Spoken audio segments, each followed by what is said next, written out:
I want to clarify that I did not strike anyone's video. I do not have any pending takedown notices. I believe someone else must have done it on my behalf. With MoistCritikal then responding, if that's true, you should contact the strike channel and get the information of the person who did strike it so you can take legal action against them. There's a huge problem with this dog shit on the platform right now, so it'd be great to put a stop to it. With that, then seemingly creating a side feud of its own, with Sniperwolf defending herself, saying the channel made no effort to contact her and adding that it is irresponsible to post a video with false information. We also saw her as of this morning saying she reached out to One Giant Onion on Twitter to say it is not her or her claim and he should contact someone about it. And there, as of recording, it does look like he's trying to get more information on what's going on. With then one of the biggest updates being that MoistCritikal actually put out a video today titled Sniperwolf Did Not Strike a Channel, and in it, he apologized. So apologies to Sniperwolf. I'm sorry for the big headache that this must have caused when she didn't do it. She wasn't the one that issued the strike. With Moist saying that he was able to look at all the information that One Giant Onion received about the strike, right? And from what he saw, it looked like it came from someone pretending to work for an agency that claimed to represent Sniperwolf. With him then going on to talk about the history of and the continued problems of impersonator strikes. Right? As far as the history, talking about the guy that impersonated Bungie and that whole ordeal, where Bungie actually hit a YouTuber with a $7.6 million lawsuit. And while Charlie and I think many others do credit YouTube with doing a relatively good job when it comes to situations like this, seemingly more needs to be done, and specifically, it needs to be done on YouTube's end, right? Noting that there are limitations to what a creator or just a regular person can do in a situation like this. I also asked if she would be taking any action against them for the impersonation strikes, since it is illegal, and we have already seen a legal case from this with Bungie, as well as YouTube themselves doing this. I mention this all the time. YouTube dunked on a false flagger back in like 2019. They ruined them, annihilated them. So I asked if Sniperwolf would be trying to take action. She talks about how they're a foreign company, so it's pretty hard. And she's right. Since it is a foreign entity, her options are kind of limited there.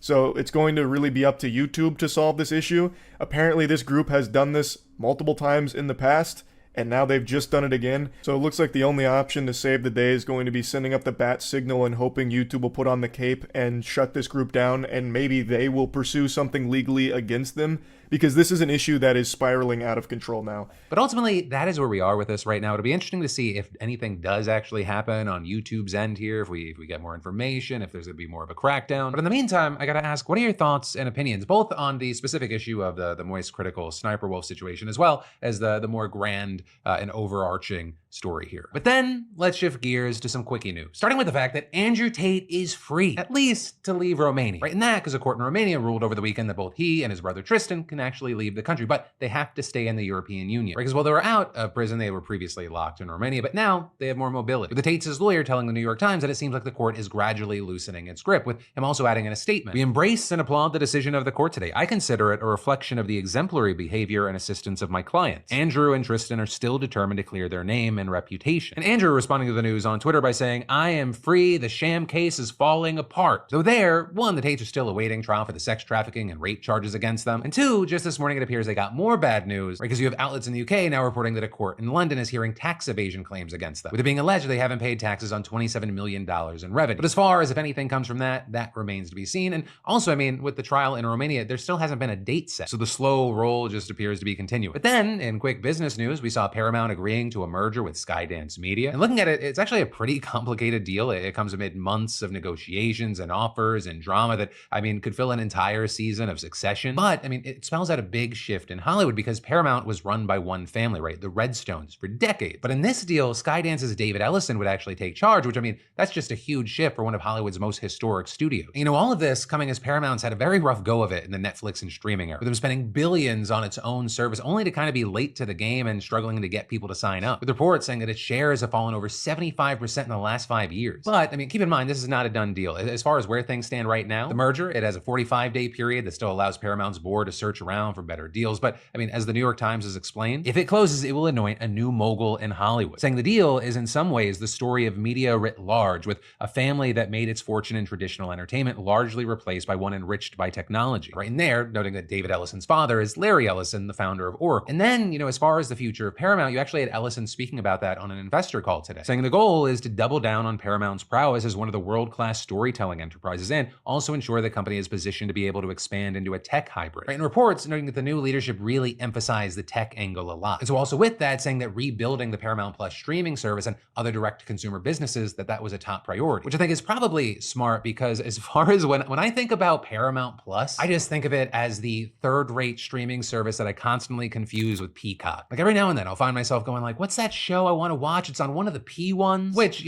while anecdotal because it's just my experience, probably not a great sign. And then Boeing just pled guilty to conspiring to defraud the FAA. Right? And specifically, this is over allegations that they misled the FAA about the software responsible for their fatal 737 MAX crashes. With those two, as you might remember, nosediving in Indonesia and Ethiopia in 2018 and 2019. Because by automatically pushing the plane's nose down in certain conditions, the software aimed to save money by reducing the training needed for pilots. But of course, it malfunctioned, leading to what the judge last year called the deadliest corporate crime in US history, killing 346 people and leaving hundreds, if not thousands, of loved ones grieving. We miss her so much every minute. I've been losing sleep over when's the next crash gonna happen. I did not only lost my daughter, I lost my past, my today, my future. And actually, as a part of the plea deal, Boeing's board of directors have to meet with those relatives. And this after CEO Dave Calhoun apologized for those deaths in a Senate hearing last month. I apologize for the grief that we have caused. But arguably more significant with this plea deal is that Boeing's going to have to pay a fine of $244 million,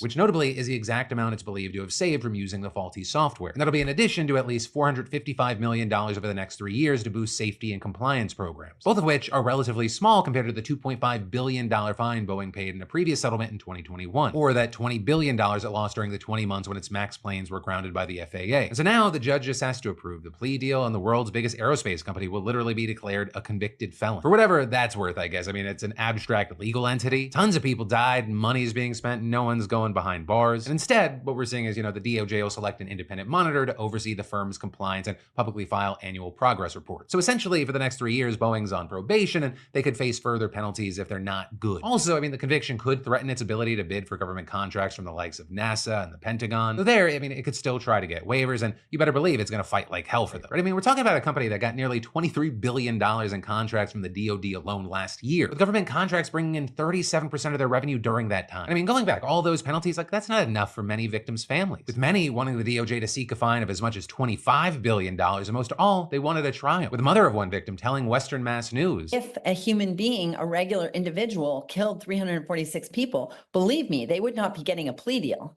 But we can't put this corporation in jail. We should be jailing the executives for the corporation. Which is why some of the victims' families' lawyers say they plan to ask the judge not to approve the plea deal, arguing that, it gets Boeing on the conspiracy fraud charge, but it ignores the most important crime of all, the deaths of 346 people. Though there, we've seen the DOJ counter saying that manslaughter charges would be too hard to prove, and also saying the statute of limitations makes going after specific individuals very difficult. And as far as Boeing, they're going to try and move on and bury all this in the past. But I'm now looking forward to getting a fresh new CEO later this year and hopefully acquiring Spirit Aerosystems. So this also happening as they're facing another criminal probe into the Alaska Airlines door plug blowout back in January. And then, I gotta say, it has been fun to learn how you guys are using your SeatGeek winnings. From comedy shows to festivals, our weekly SeatGeek $500 giveaway lives on, and you beautiful bastards are crushing it. Also, for the uninitiated, SeatGeek is the #1 rated live event ticketing app with over 28 million downloads and access to a wide array of entertainment to get you and a loved one out of the house. My team has worked with SeatGeek to extend the $500 weekly giveaway, and if you haven't entered yet, just do it. Next week's winner could be you. And it's super simple. You just add code PDS to your SeatGeek account, and boom, you get $10 off, and you could be one of our lucky weekly winners. That's $500 in credit towards any of SeatGeek's 70,000 events. Also, if you're new to SeatGeek, you can also add code Phil for $20 off your first purchase. But again, for SeatGeek veterans or anyone, just add code PDS, which gets you $10 off any purchase. And again, you'll be entered for your chance at the $500 SeatGeek credit. No purchase necessary. And actually, if you're interested in a chance to win a $1,000 SeatGeek credit, Daily Dip newsletter subscribers can earn double entry and double winning. So just keep up with the PDS in your inbox and subscribe right now. And then I've got a bioethical dilemma for you. And I know you're thinking, ooh, Phil, my favorite kind of dilemma. And yeah,